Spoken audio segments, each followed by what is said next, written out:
실장님. 네. 혹시 그 윤석열 대통령의 해외 순방 외교 때 네. 그 순방 외교를 훼손하기 위하여 바이든 날리면이라고 대화 기록을 짜깁기 편집 보도했다가 방심위로부터 제재를 받은 그런 사건 알고 있죠? 네. 그때 그렇습니다. 그 바이든 날리면이 조작됐다, 짜깁겠다는 것을 증명한 것이 어딘지 혹시 기억하시나요? 소리규명연구소. 소리균형연구소라고 기억합니다. 예. 소리규명연구소에서 배명진 교수가 5명의 교수로 이번에 소위 명태균 녹취록의 그 17.5초에 대한 소리 파일을 성문 분석을 통해서 좀 해서 오늘 일부 언론 보도에 지금 보도가 됐네요. 제가 이 부분을 한번 분석 결과를 한번 보겠습니다. 17.5초의 소리 파일에서 임의로 편집 조작된 증거가 보인다.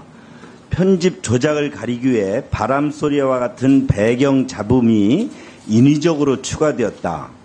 총 17.5초 동안에 소리 주파수의 음폭을 비교해 봤더니 크게 세 구간이 상이하게 구분되었다. 이러한 세 구간이 편집 조작되었다는 의미이다. 첫째 구간에서는 공간 위에서 누가 왔었다는 말, 이 구간에서도 조작된 의혹이 보인다. 구간 2, 김영선 의원이 유세기관 중에 수고했으니 해주라는 말에서도 조작된 의혹이 보인다. 구간 3, 충성 맹세한다는 말에서도 그런 부분이 보인다. 그래서 녹취록에 또 4.1초 구간에서는 예라는 소리가 들어가는데 이 목소리가 편집 삽입되었다는 흔적이 나타난다. 녹취록의 4.6초 구간에서는 소리 단락 구간에 찍 하는 소리가 나오는데 이 부분도 좀 이상해 보인다. 소리 파형의 진폭 레벨만으로는 세 구간에서 편집 조작 흔적이 분명하게 보인다. 이렇게 밝히고 있습니다. 그래서 문제점, 녹취된 수를 세 간 나눠서 이렇게 보이는 만큼 문장 내용 중에 돌출 발병과 문장의 끊김 현상이 존재하는 부분 등 17.5초의 짧은 시간에 발생한 내용들에서는 중요하다는 청탁의 길을 입증할 수 있는 점이 안 보인다. 이렇게 보이고요. 통화 내용이 종결이 전며 내로 지속된다는 점도 문제점으로 보인다. 그래서 결론을 이렇게 냈습니다. 공개된 녹취록은 증거로서 가치가 상실된다. 소리 증거의 무결성, 소위 말하는 가로 열고 불법 녹취가 상실되었다. 무결성이 상실되었다. 공개된 녹취의 내용이 크게 세 구간에서 아까 세 구간을 얘기했죠. 편집 조작된 것으로 보인다. 세 구간 크게 나눠서 보면 녹취록의 내용의 의미가 없어진다. 소리 편집 조작을 숨기기 위해 고의적으로 배경 잡음을 추가하는 적이 보인다. 소리 단절 구간도 보인다. 이렇게 보고 있습니다. 이 부분에 대해서 실장님 나중에 제대로 한번 따져보세요. 이 소리규명에서 이렇게 해가지고 지금 보도가 돼 있습니다. 네, 그렇게 하겠습니다. 네.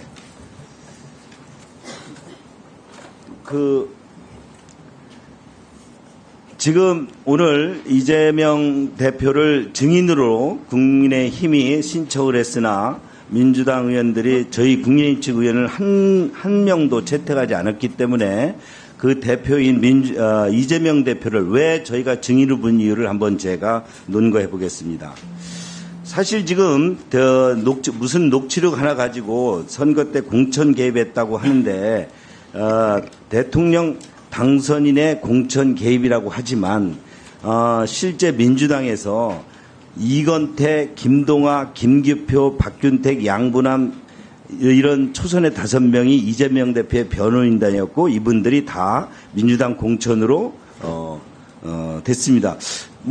저희들 보고 지금 그 대통령이 당선자가 공천 개입을 했다 여부로 지금 오늘 하루 종일 어제부터 시비를 거시는데 이것이 민주당에서는 공천인지 사천인지 거기에서는 또 당 대표가 이런 분들을 어떻게 경선으로 하셨는지 한번 살펴봐 주시길 부탁드립니다.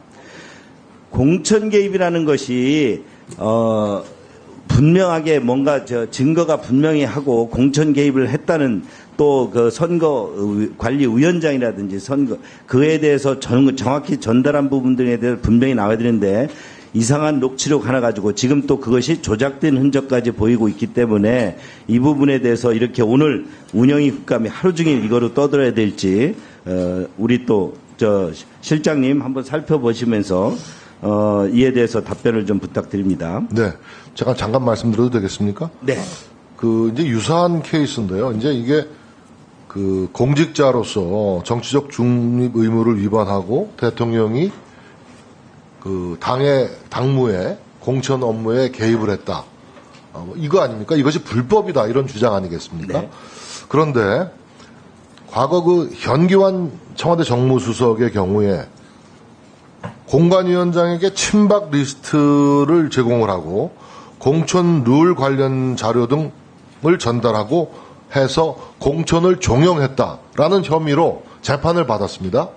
그런데 이게 대법원에서 무죄 판결을 받았습니다. 그 받은 이유는 이게 단순한 의견 개진은 당원으로서 문제될 게 없다는 것이거든요. 당연히 이때 현기환 수석은 공무원 신분이었음에도 그렇습니다. 그러니까 이 공무원 신분으로서 이런 것이 유죄가 되려면은 선거인들, 투표를 찍는 선거인들의 의사와 판단에 영향을 미치는 행위로 봐야 되는데 당 공천심사위에 난 누가 좋더라. 나 이 사람 좀 해주면 좋겠다. 라는 의견 표시 정도는 전혀 불법 개입이라고 볼 수 없다는 것이죠. 이 대법원 판례가 나와 있는 것입니다. 그러면 박근혜 대통령은 왜 그럼 유죄가 됐냐?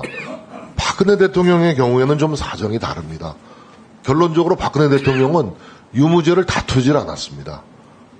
항소를 하지 않아서 그냥 유죄가 확정된 케이스인데 그 뒤에 기소된 현기환 정무수석은 이런 선거 개입, 공천 개입 관련해가지고 똑같이 재판을 받았는데 대법원 무죄 확정 판결을 받았다는 점을 사례로 참고 삼아 말씀드립니다. 네, 발언을 마무리해 주시고요.